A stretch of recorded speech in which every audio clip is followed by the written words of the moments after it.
Money FM 89.3, best of breakfast.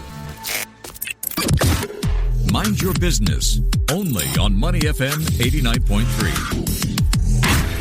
Yes, good morning, and thanks for joining us on The Breakfast Show. It's Mind Your Business with me, Audrey Seek, and Ryan Kwong. So, Ryan, did you ever take part in Take Your Child to Work Day? Ooh, not yet. I would love to, though. Okay, so you mean you haven't brought your kid to the studio yet, right? I would love to, but not yet. Did you ever tag along with your parents to see them work when you were a child? Well, my dad worked on an aeroplane, so he was cabin crew for SIA. So every other year we would go on a ride. So yes, to some extent, I could see him doing his work while I was a passenger. So did you ever feel like you wanted to be a pilot then? Yes, at some point, yes. But then those dreams came and went. I think my eyesight was one of the reasons I could not pass. Okay. Well, talking about, watching your kids see you work, we're talking about how that could possibly change your life. Picture a young girl watching her father work in a bustling tailoring shop. That girl was Adele Chung, and the shop was Meiko Tailor, one of Singapore's most respected bespoke ateliers. Now, decades later, Adele is no longer just watching, she's leading it. That's right. As the second generation force behind the business her father built, she's walking a fine line, honoring a legacy of meticulous craftsmanship while steering the brand into the future with fresh ideas, digital tools, and modern design sensibilities. So to find out how she's balancing tradition with innovation, what it takes to lead a legacy business in a fast-changing and often male-dominated industry, we are pleased to welcome her on the show. Yes, Adele Chung, daughter of Master Tailor Chung Chi Kwong of Meiko Tailor. Good morning, Adele. Welcome to the studio. It's great to have you Thank on. You for having me. Yes, so we wanted to dive into the current state of bespoke tailoring in Singapore. Is there still a demand for the old school suit, or are clients looking for something different now? Definitely. So for bespoke tailoring, most people would think that, it's a sunset industry and, because the online shops, e-commerce make it so easy for people to just, at a click of a button, you can actually get a suit. But off the shelf or online purchase of a suit is very, very much different from going to a physical store to do your own measurements, to select fabrics, to even have a base fitting done. So this bespoke tailoring, it's still very much actually a very valid industry that is still in demand, if I would say. It's just that the needs have kind of evolved. So in the past, people usually go to a tailor because they need to make their wedding suit, they need to perhaps, their first job, they want to get a nice suit done for the first job or perhaps for an interview. So increasingly, we are seeing the younger generations coming back really to get the suit made, of course, also for wedding, but sometimes for occasion wear to celebrate their milestone, their wedding anniversary, or even a birthday gift for themselves. Why has the needs also evolved? Because the style has also changed. In the past, tailors will have a lot lesser options of fabrics and colors.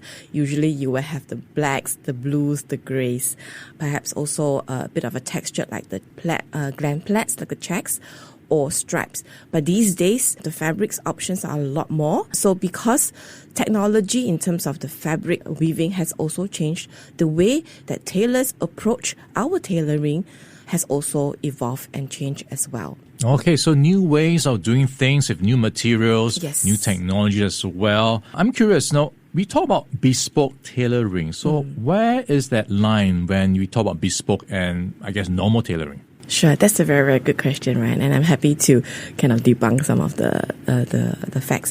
So for M2M, we call it, usually, yes, you go to a tailor, they say, I want to make a suit, it's M2M. So some of the tailors out there would have a ready customized template. And it's according to size of a size 46, 48, 50. And you just drape it on, even though they have the canvas base.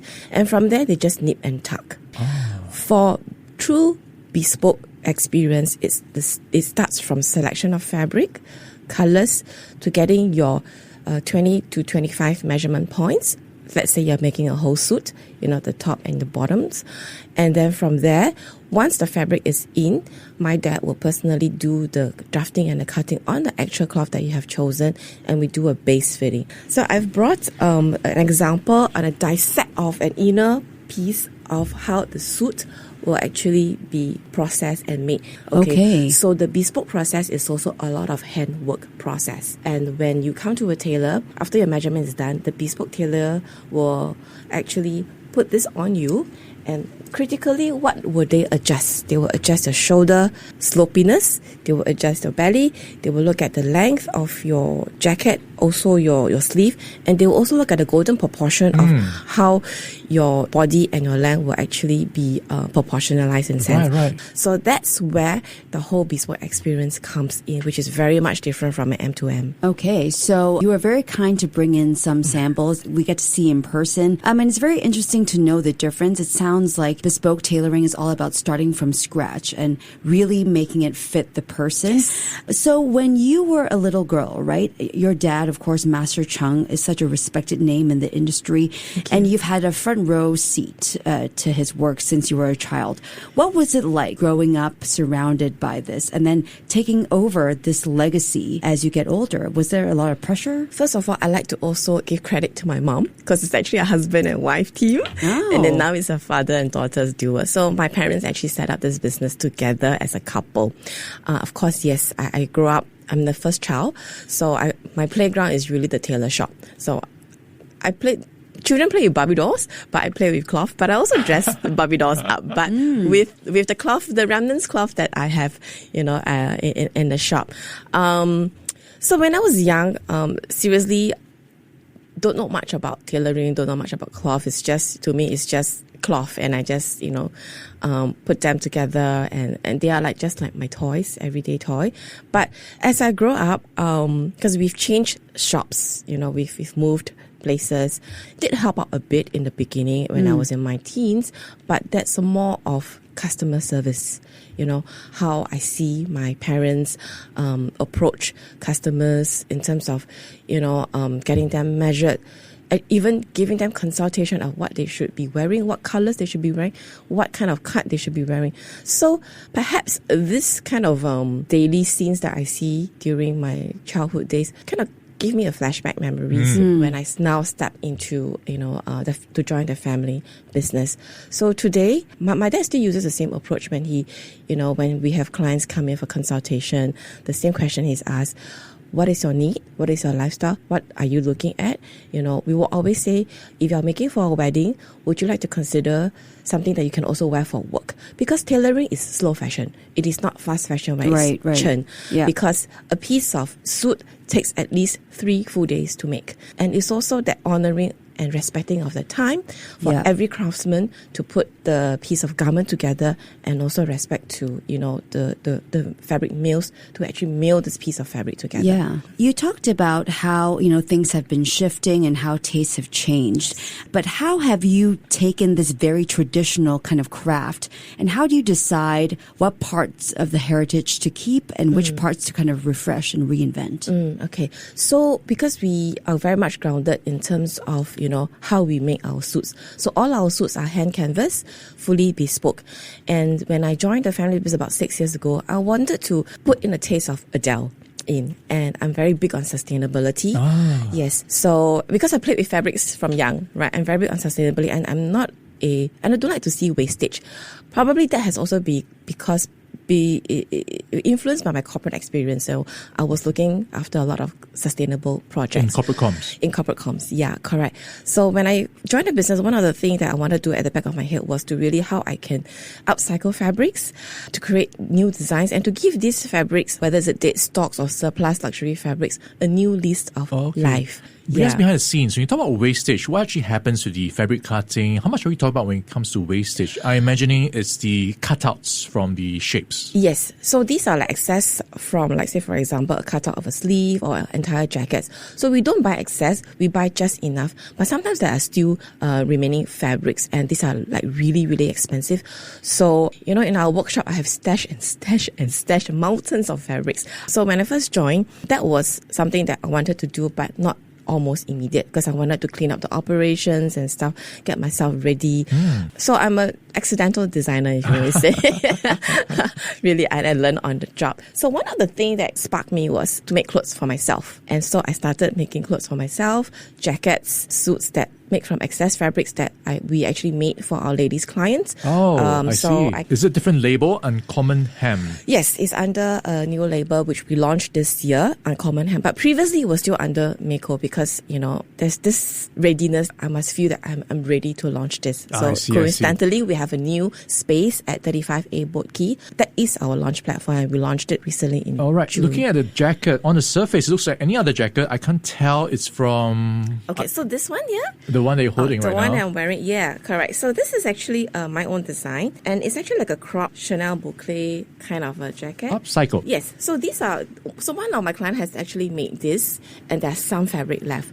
So I was looking at the fabric and I think, okay, what can I do for myself? And therefore, because there's not enough fabric, so I had to have an asymmetrical design of a, okay. a Let me piece, describe it. So on one side is plain black. Yes. The other side, there is a bit of a checkered pattern going on with some... It's a tweed, from here. Okay, so you've got different textures going on as well. So it's an interesting design. I would wear it. So I love the interplay of fabrics and design and the asymmetrical designs. So this is actually my first design suit that I designed myself. Yeah, so then it started from there. Truly one of a kind because you can't get the same one anymore. Correct. So Uncommon Hem's philosophy or the intent is really because it's uncommon. Yeah. And it's stitched by hem. Every part of the fabric is hemmed up.